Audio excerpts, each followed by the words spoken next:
Foram grandes os efeitos de destruição deixados pelo incidente na cidade de Hiroshima e Nagasaki. Este é o momento mais emitido quando se fala de armas de destruição e seus efeitos devastadores. Assim, decidimos falar hoje sobre os tipos de armas de destruição em massa, a história de origem das armas nucleares, os países que a têm, os conflitos atuais e a participação da ONU nesses conflitos. Bom dia, eu sou a Ritza e agora vamos falar sobre os tipos de armas de destruição em massa. Primeiramente, temos as armas biológicas, armas que transportam micro-organismos vivos e que no momento do impacto disseminam bactérias e vírus para causar uma epidemia em uma população inteira. Esse tipo de arma foi proibido em 1972, em uma assinatura coletiva entre 144 países. Em seguida, temos as armas químicas, que transportam substâncias tóxicas, irritantes que afetam a área da orofaringe, pele e tecidos de animais e vegetais. Além disso, podem produzir ácidos fortes que corroem as construções das cidades e prejudicam o solo e os lençóis freáticos. Essas armas foram primeiramente utilizadas durante a Primeira Guerra Mundial, sem força explosiva. Recentemente, a Síria está sendo acusada de utilizar armas químicas na sua guerra civil. Por fim, temos as armas nucleares, que são as que transportam elementos radioativos que, por fissão nuclear, espalham-se em cidades de forma explosiva e causam grande destruição na infraestrutura da cidade e prejudicam a população geneticamente, já que os componentes radioativos são capazes de modificar a configuração genética. Esses tipos de armas são os mais perigosos entre as de destruição em massa. Como elas possuem maior poder de destruição em massa e são as mais utilizadas, decidimos dar maior destaque no estudo delas. Bom dia, meu nome é Jonas e eu fiquei responsável pela origem das armas nucleares e a Guerra Fria. Durante a Segunda Guerra Mundial, se iniciou uma corrida armamentista para a produção de armas nucleares, o que causou uma grande movimentação da comunidade científica da época para ver qual seria o país que desenvolveria primeiro. Como todos sabem, os Estados Unidos desenvolveu primeiro e realizou os ataques de Hiroshima e Nagasaki, que marcaram o final da Segunda Guerra Mundial. É interessante ressaltar que vários cientistas de todo o mundo colaboraram nesse projeto ultra secreto dos Estados Unidos para desenvolver as bombas. Sim, Jonas, e por sinal, até mesmo o físico alemão Albert Einstein auxiliou os Estados Unidos a produzir as armas nucleares nesse projeto que ficou conhecido como Projeto Manhattan. Tudo isso motivado pelo medo da comunidade internacional sobre o que os nazistas poderiam fazer com essas armas nucleares, tendo em vista as crueldades que um dia eles já fizeram. Sim, é realmente interessante falar, mas voltando. Logo após o final da guerra, começou a Guerra Fria, que foi uma guerra ideológica entre os Estados Unidos e a União das Repúblicas Socialistas Soviéticas, que é a União Soviética. Não havendo um conflito direto entre as mesmas, pois ambas possuíam em seus arsenais bombas nucleares e chegaram à conclusão de que uma guerra nuclear não destruiria apenas ambos os países, como possivelmente o mundo. Uma coisa importante a mencionar foi a crise dos mísseis em Cuba, um conflito que durou mais ou menos 13 dias entre as duas superpotências sobre a implementação de uma base de mísseis balísticos soviéticos na ilha, sendo mais próximo que se chegou do início de uma guerra nuclear que, graças a Deus, não aconteceu no final. De qualquer modo, as duas potências queriam fazer aliados e atrair países para seus respectivos modelos sociais, capitalismo e socialismo, fazendo com que ambas as potências começassem a desenvolver as mais variadas tecnologias. Com o desmantelamento da União Soviética e o fim da Guerra Fria, um conflito nuclear parece menos provável. Atualmente, a Rússia, que herdou os mísseis balísticos da União Soviética, possui cerca de 6.850 ogivas nucleares, enquanto os Estados Unidos possuem mais ou menos 6.450. Sim, exatamente, Jonas. E bom dia, meu nome é Guilherme e eu vou falar um pouco sobre como o Reino Unido e França obtiveram as armas nucleares. Bem, esses países conseguiram respectivamente em 1952 e 1960 e são os únicos europeus a as possuírem. E eles foram os primeiros a desenvolverem após os Estados Unidos e a Rússia. E esses dois vencedores da Segunda Guerra tiveram motivos parecidos para conseguir desenvolver tão rapidamente as ogivas, a Guerra Fria, pois graças a esse fenômeno da Guerra Fria, esses dois países receberam apoio do lado capitalista, liderado obviamente pelos Estados Unidos, para desenvolver as armas nucleares, tendo em vista que eles são países pertencentes à OTAN, o Tratado do Atlântico Norte, que visa apoio militar aos países capitalistas.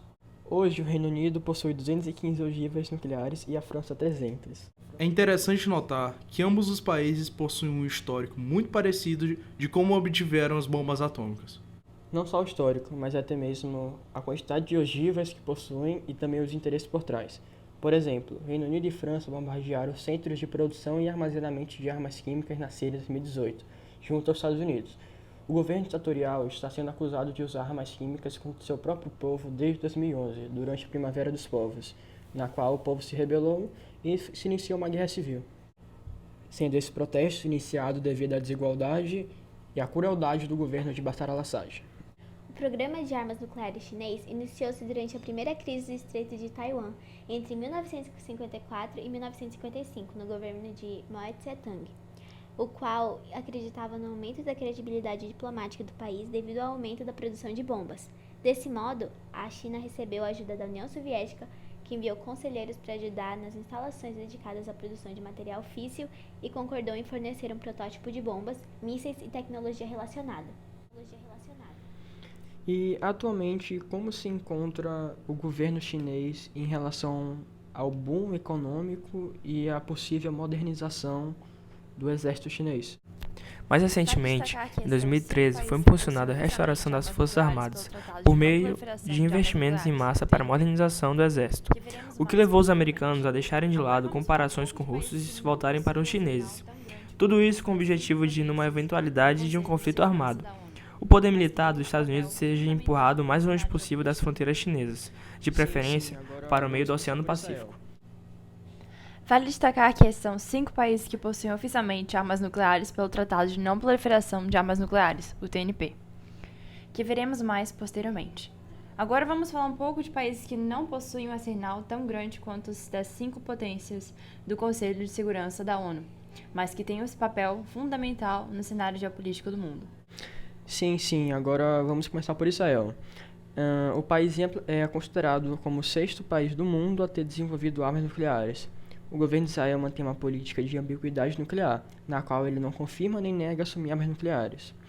Porém, acredita-se que Israel iniciou seu programa nuclear em 1949, logo após sua independência, e fez seu primeiro teste com armas nucleares em 1967, com a produção em massa de ogivas, ocorrido imediatamente após a Guerra dos 6 Dias, na qual Israel foi atacada por Síria, Egito, Jordânia e Iraque.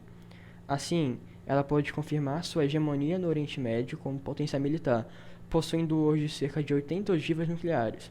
Tudo isso facilitado, claro, com o apoio norte-americano, aliado israelense. Esse apoio fica mais claro ainda quando levamos em consideração que Israel é um aliado extra à OTAN, país que possui vantagens militares e financeiras com os Estados Unidos. Vale ressaltar que o Brasil se tornou um desses aliados extra-OTAN agora em 2019 com a indicação do presidente Trump. Bom dia, eu sou Marcelo e eu vou falar sobre a Índia e o Paquistão e sobre o processo de armamento de ambos. Os conflitos entre a Índia e o Paquistão se iniciaram após uma independência conflituosa cercada de divisões territoriais a partir de escolhas religiosas em 1947, na qual os muçulmanos ficaram com o Paquistão e os hindus com a Índia. Entretanto, desde essa época, as disputas territoriais se destacando a revolta da Caxemira. Essa disputa entre os países serviram de incentivo para o aprimoramento de armas, levando ao desenvolvimento de armas de destruição em massa. A Índia fez seu primeiro teste nuclear em 1974 e o Paquistão em 1998, porém ambos os países possuem cerca de 140 ogivas nucleares. Interessante que esses países nunca tentaram um acordo pacífico, só querem saber de construir armas para intimidar um ao outro. Isso mesmo, meu caro Guilherme. Assim, essas produções nucleares não possuem outra opção a não ser intimidar o adversário, pois pelo visto é assim que eles se veem, já que ao invés de firmarem um acordo territorial em que ambos saiam beneficiados, preferem colocar em risco a harmonia mundial. Bom dia, meu nome é Lucas Aloy e vou falar um pouco sobre a Coreia do Norte. O surgimento de armas de destruição em massa nesse país tem suas raízes na Guerra da Coreia. Na verdade, a isso se somou o contexto global da Guerra Fria, na qual essa produção foi uma resposta à política externa agressiva dos Estados Unidos. O programa nuclear da Coreia do Norte passou por diversas interrupções e retomadas ao longo das últimas décadas. Em 2003, por exemplo, o país assinou o TNP, mas isso só aconteceu depois de 13 anos do governo dirigir a produção dessas armas clandestinamente. E, Lucas, atualmente a Coreia do Norte se meteu num grande conflito com os Estados Unidos, na qual um ficava ameaçando o outro. Sim, Guilherme, E tudo aconteceu quando Kim Jong-un permitiu testes nucleares cada vez mais potentes, deixando o mundo todo assustado com a possibilidade de uma guerra nuclear entre os Estados Unidos e a Coreia do Norte.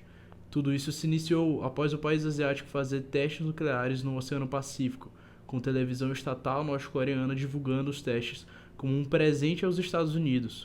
O presidente americano, Donald Trump, ameaçou a Coreia do Norte com uma chuva de fogo e fúria como o mundo nunca viu. Kim Jong-un rebateu e disse que choveria mísseis perto da ilha de Guam, território americano do Pacífico, onde Zewa possui uma base militar. Muitos consideraram o momento o mais próximo de uma guerra nuclear desde a crise dos mísseis. Porém, o líder norte-americano Kim Jong-un recuou e determinou a suspensão dos testes com armas nucleares e dos mísseis de longo alcance após sanções econômicas. O programa nuclear do Irã começou em 1950, destinado primordialmente a fins científicos e à produção de energia. O país é assinante do Tratado de Não Proliferação de Armas Nucleares, realizado em 1970, e do PACG, o Plano de Ação Conjunto Global, entrado em vigor em 2015. Entretanto, algumas ações do Teherã têm revelado grande preocupação frente ao cumprimento e à validade de um mais novo plano por parte do Irã. É evidente que o segundo maior país do Oriente Médio ainda não possui armas de destruição em massa, e é importante ressaltar que o país ainda não possui toda a tecnologia requerida para a produção de um aparato nuclear explosivo, apesar de que isso possa ser alcançado logo. Neste caso, tal ato seria para a proteção ou imposição do país como potência bélica internacional.